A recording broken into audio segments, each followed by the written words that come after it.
අයිබන් doctor. හයිබෝන්. මොකක්ද doctor මේ pigmentation කියන්නේ? අපි ඔබට මතක ඇති කලින් වීඩියෝස් වල කතා කළා අධික හිරු රශ්මියට හම අවපැහැවීම. මේකෙම එක අවස්ථාවක් තමයි පිග්මන්ටේෂන් කියලා කියන්නේ.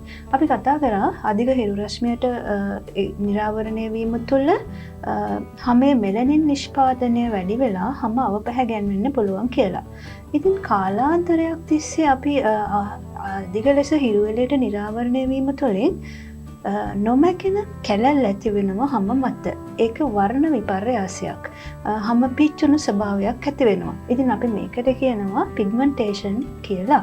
ඉතින් බොහෝ අවස්ථාවල ඇති වෙන්නේ මුහුණ ආශ්‍රිතව තමයි ඇති වෙන්නේ. ඉතින් ඒක මුහුණට අවලස්සනක් ගෙන දෙනවා. හරිද. එතකොට ඩොක්ටර් දැන් මේ පිග්මන්ටේෂන් ඇති වෙන්න හේතු තියනවද? මොනවාද ඒ හේතු? අපි මුලින් කිව්වා වගේ අධික හිරු රශ්මිය තමයි හේතු වෙන්නේ. හිරු කිරණ විතරක්ම නෙමෙයි UV කිරණ, ගැමා කිරණ, රසායනික ද්‍රව්‍ය ඒ ආදී විවිධ කිරණ හේතු වෙනවා පිග්මන්ටේෂන්ස් ඇති වෙන්න. එක්ස්රේ කිරණ වුණත් පිග්මන්ටේෂන් ඇති වෙන්න හේතු වෙනවා. ඉතින් අපි භාවිතා කරන ජංගම දුරකථන වලින් නිකුත් වෙන කිරණ වුණත් හැම මත පිග්මන්ටේෂන් ඇති වෙන්න හේතුවක් වෙනවා. ඉතින් අපි මේ කිරණ වලින් පරිස්සම් වීම තමයි ඇත්තටම වැදගත් වෙන්නේ. ඒ වගේම පිග්මන්ටේෂන් ඇති වෙන්නේ කාටද? තරුණ වයස අයටද? එහෙම නැත්නම් වයසත් එක්කද කියලා අපි සලකා බලමු. ඇත්තටම පිග්මන්ටේෂන් වයසත් එක්ක වයසට යන විට තමයි ඇති වෙන්නේ. ඒකට හේතුව තමයි මම කිව්වා කාලාන්තරයක් තිස්සේ කිරණ වලට නිරාවරණය වීම තමයි හේතු වෙන්නේ කියලා. ඉතින් පිග්මන්ටේෂන් ඇති වෙන්නේ දවසක් දෙකක් කිරණේ සිටියාට නෙමෙයි. අවුරුද්දක් දෙකක් තුනක් හෝ කාලයක් ගියාට පස්සේ තමයි පිග්මන්ටේෂන් එකක් ඇති වෙන්නේ. ඉතින් අපි කාලාන්තරයක් තිස්සේ හිරු එළියට නිරාවරණය වෙනවා නම් එහෙම නැත්නම් වෙනත් කිරණකට නිරාවරණය වෙනවා නම් ඒක හේතු වෙනවා පිග්මන්ටේෂන්ස් ඇති වෙන්න. ඒ විතරක් නෙමෙයි. ඇත්තම කණ්ණාඩි පාවිච්චි කරන අයට ඒ වගේම මාස් අපි දැන් මේ කාලේදී ගොඩක් දුරට මාස් භාවිතා කරනවා. සෞඛ්‍ය ශාස්ත්‍රයේ අයට උනත් මාස් නිසා හයිපෝ පිග්මන්ටේෂන් ඇති වෙන්න පුළුවන්. එතකොට ඩොක්ටර් දැන් සම්පූර්ණ මුළු මූණෙම මේ රෝගී තත්ත්වය ඇති වෙනවද? ඇත්තටම මුහුණෙම ඇති වෙන්නේ නැහැ. හයිපෝ පිග්මන්ටේෂන් කියන්නේ මුහුණේ තියෙන වර්ණය අඩු වීම. හයිපර් පිග්මන්ටේෂන් කියන්නේ මුහුණේ තියෙන වර්ණක ගතිය වැඩි වීම. ඉතින් එක තැනක කැලලි වශයෙන් තමයි මේ පිග්මන්ටේෂන් ඇති වෙන්න පුළුවන්. අපි හැම ඕනෑම තැනක ඇති වෙන්න පුළුවන්. මුහුණ, ගෙල ප්‍රදේශය, අත, කකුල් උනත් හයිපර් පිග්මන්ටේෂන් ඇති වෙන්න පුළුවන්. එතකොට ඩොක්ටර් දැන් මේ පිග්මන්ටේෂන් ඇති වෙලා ඉන්න ඒ රෝගී තත්ත්වයට ගොදුරු වෙලා ඉන්න කෙනෙක්ට නිවසේදීම කරන්න පුළුවන් ප්‍රතිකාරයක් තියනවද? නැත්නම් වෛද්‍ය උපදෙස් ලබා ගන්න ඕනේද? පිග්මන්ටේෂන් එකක් ඇති වුණාට පස්සේ නිවසේදී ප්‍රතිකාර කරලා මකා ගන්න තරමක අපහසුයි. ඉතින් අපි කරන්න ඕනේ කිරණ වලින් ආරක්ෂා වීම. ආලෝක කිරණ, UV කිරණ, ගැමා කිරණ, X කිරණ, ටෙලිෆෝන් වලින් එන කිරණ මේවායින් ආරක්ෂා වෙන එක.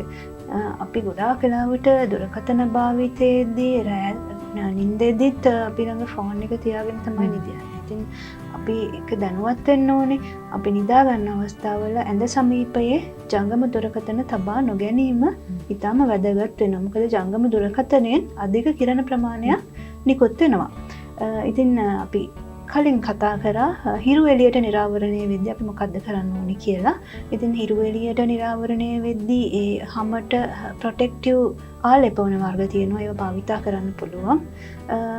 ඒ වගේ කිරණ වලින් ආරක්ෂා වීම තමයි වැදගත් වෙන්නේ. මොකද පිග්මන්ටේෂන් එකක් ආවට පස්සේ නිවසේ කරන අත්බෙහෙතකින් පිග්මන්ටේෂන් එක මකා ගන්න තරමක් අපහසුයි. නමුත් ඒක බැරි නැහැ. එයට විවිධ ප්‍රතිකාරකම තියෙනවා.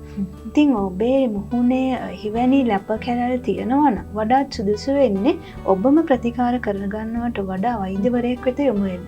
මොකද දියුණු තාක්ෂණය තුළ ලේසර් කිරණ වලින් ආදී විවිධ ක්‍රම වලින් කරන ලද ප්‍රතිකාර ක්‍රම තියෙනවා.